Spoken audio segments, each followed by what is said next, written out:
যোৱা কালি গোলকগঞ্জত শান্তিপূৰ্ণভাৱে গণতান্ত্ৰিক প্ৰক্ৰিয়াৰে কৰা সংগ্ৰাম যিসকলে কৰিছে প্ৰতিবাদকাৰীসকলৰ ওপৰত নিৰ্মমভাৱে অসম চৰকাৰৰ পুলিচে অত্যাচাৰ কৰিছে এনেকুৱাকৈ লাঠিচাৰ্জ কৰিছে যে বহু ব্যক্তি আঘাতপ্ৰাপ্ত হৈছে আৰু আমি অতি নিৰ্মমভাৱে প্ৰহাৰ কৰা এই দৃশ্য আমি দেখিছোঁ আৰু এইটো অতি স্বৈৰতান্ত্ৰিক এখন চৰকাৰহে এনেকুৱা কাম কৰিব পাৰে ফেচিষ্ট এখন চৰকাৰৰ এইটো চৰিত্ৰ গণতান্ত্ৰিক আন্দোলন কৰাৰ প্ৰত্যেকৰে অধিকাৰ আছে 6 জনগোষ্ঠীৰ জনজাতিকৰণৰ কাৰণে সকলো দল সংগঠনে 6টা জনগোষ্ঠীৰ জনজাতীয় সকলো সংগঠনে তেওঁলোকে প্ৰতিবাদত ইতিমধ্যে অংশগ্ৰহণ কৰিছে তিনিচুকীয়া শিৱসাগৰ বা ধুবুৰী গোলকগঞ্জ বা বঙাইগাঁও বিভিন্ন প্ৰান্তত আমি দেখিছোঁ যে জনজাতিকৰণৰ এই 6টা জনগোষ্ঠীৰ জনজাতিকৰণৰ কাৰণে সংগ্ৰামত তেওঁলোকে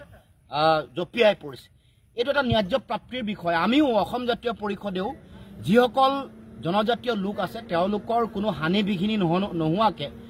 6টা জনগোষ্ঠীক জনজাতিকৰণ আমি দিবলৈ দাবী উত্থাপন কৰিছোঁ তাৰ কাৰণে প্ৰয়োজন সাপেক্ষে সুকীয়া মডেলিটি লৈ হ'লেও কেন্দ্ৰীয় চৰকাৰে 6টা জনগোষ্ঠীৰ জনজাতিকৰণ কৰিব লাগে জনজাতিকৰণৰ বিষয়টোৰ ৰাজনৈতিক এজেণ্ডা হ'ব নোৱাৰে নিৰ্বাচনী বৈতৰণি পাৰ হোৱাৰ এজেণ্ডা হ'ব নোৱাৰে জনজাতিসকলৰ তেওঁলোকৰ আসন সুৰক্ষিত কৰি কোনো ধৰণৰ প্ৰভাৱ নপৰাকৈ মডেলিটি সলনি কৰি হ'লেও 6টা জনগোষ্ঠীক জনজাতিকৰণ দিব লাগে জনজাতি সকলো সংকাত থাকিব নালাগে আৰু 6 জনগোষ্ঠীও তেওঁলোকৰ ন্যায্যপ্ৰাপ্তিৰ যি অধিকাৰৰ সংগ্ৰাম সেই অধিকাৰৰ সংগ্ৰামকো ন্যায্যতা দিব লাগে এইটো আমাৰ দাবী আপোনালোকে সকলোৱে জানে যে সৰ্বানন্দ সোণোৱাল যেতিয়া অসমৰ মুখ্যমন্ত্ৰী আছিল তাৰ আগত কেন্দ্ৰীয় মন্ত্ৰী যেতিয়া আছিল কেন্দ্ৰীয় মন্ত্ৰী হৈ থাকোঁতেই ৰেজিষ্ট্ৰাৰ জেনেৰেল অফ ইণ্ডিয়াৰ লগত 4বাৰকৈ বৈঠক হৈছিল বৈঠকত এই কথা সিদ্ধান্ত হৈছিলে যে মডেলিটি কমিটি এখন গঠন হ'ব মডেলিটি কমিটি হৈ গ'ল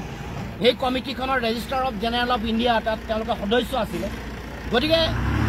কেন্দ্ৰীয় চৰকাৰে তেওঁলোকৰ জনজাতি পৰিক্ৰমা মন্ত্ৰীৰ লগত আলোচনা কৰিলে RGIৰ লগত 4বাৰ আলোচনা হ'ল মডেলিটি কমিটিৰ লগত 7বাৰ আলোচনা হ'ল কিন্তু মডেলিটি কমিটিয়ে আজিলৈকে কোনো ধৰণৰ প্ৰতিবেদন নিদিলে তেতিয়া কৈছিলে যে ৰেজিষ্ট্ৰাৰ জেনেৰেল অফ ইণ্ডিয়া য'ত আছিল কেন্দ্ৰীয় জনজাতি পৰিক্ৰমা মন্ত্ৰীয়ে কৈছিলে যে যেতিয়াই মডেলিটি দিব তেতিয়াই বিষয়ত আগবাঢ়িব সকলো ধৰণৰ প্ৰতিবেদন যিবোৰ লাগে নৃতাত্ত্বিক প্ৰতিবেদন ঐতিহাসিক প্ৰতিবেদন যিবোৰ লাগে আৰ্থ সামাজিক প্ৰতিবেদন সকলো ধৰণৰ প্ৰতিবেদন 6টা জনগোষ্ঠীৰ ফালৰ পৰা দিয়া হ'ল গৃহমন্ত্ৰী পৰ্যায়ত আলোচনা হৈছিল সেই সময়ত ৰাজনাথ সিং যেতিয়া গৃহমন্ত্ৰী হৈছিল তেতিয়া 6টা জনগোষ্ঠীৰ লগত আলোচনা হৈছিল কিন্তু আমি দেখিলোঁ যে তাৰ পাছত কোনো ধৰণৰ তেওঁলোকে ব্যৱস্থা গ্ৰহণ নকৰিলে মুখ্যমন্ত্ৰী যেতিয়া সৰ্বানন্দ সোণোৱাল আছিলে এই গোটেই প্ৰক্ৰিয়া আৰম্ভ হোৱাৰ পাছত আমাৰ অসমত হিমন্ত বিশ্ব শৰ্মাৰ নেতৃত্বত এখন মন্ত্ৰী গোট গঠন কৰিছিলে য'ত অধ্যক্ষ হিমন্ত বিশ্ব শৰ্মা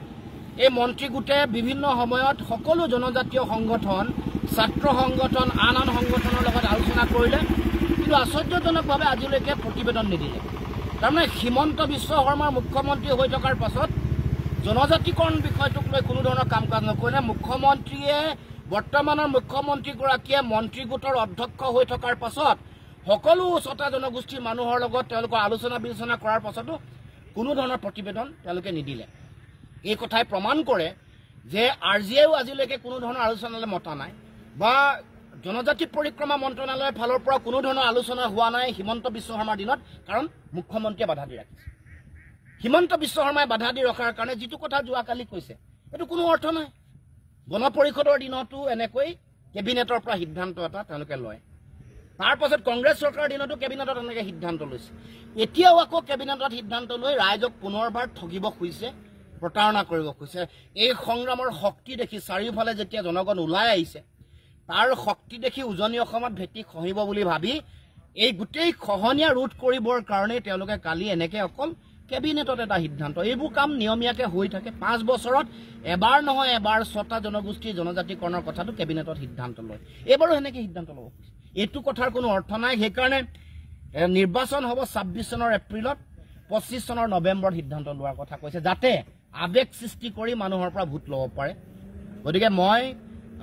যোৱাকালি যিটো ঘটনা সংঘটিত হ'ল বৰ্বৰোচিত যিটো ঘটনা ইয়াৰ আমি তীব্ৰ ভাষাৰে গৰিহণা দিছোঁ যিসকল পুলিচ বা পুলিচ অধীক্ষককে ধৰি SPকে ধৰি যিসকল ইয়াৰ কাৰণে জগৰীয়া তেওঁলোকৰ বিৰুদ্ধে শাস্তি ব্যৱস্থা গ্ৰহণ কৰিব লাগে SPক তাৰ পৰা শাস্তিমূলকভাৱে ব্যৱস্থা গ্ৰহণ কৰিব লাগে বদলীকৰণ কৰিব লাগে আৰু শাস্তি ব্যৱস্থা হ'ব লাগে আৰু এই গণতান্ত্ৰিক সংগ্ৰামৰ প্ৰতি তেওঁলোকৰ যিটো ভয় ভাবুকি আৰু দমনমূলক নীতিৰে কৰা তেওঁলোকৰ যিটো পদক্ষেপ সেই পদক্ষেপ বন্ধ কৰি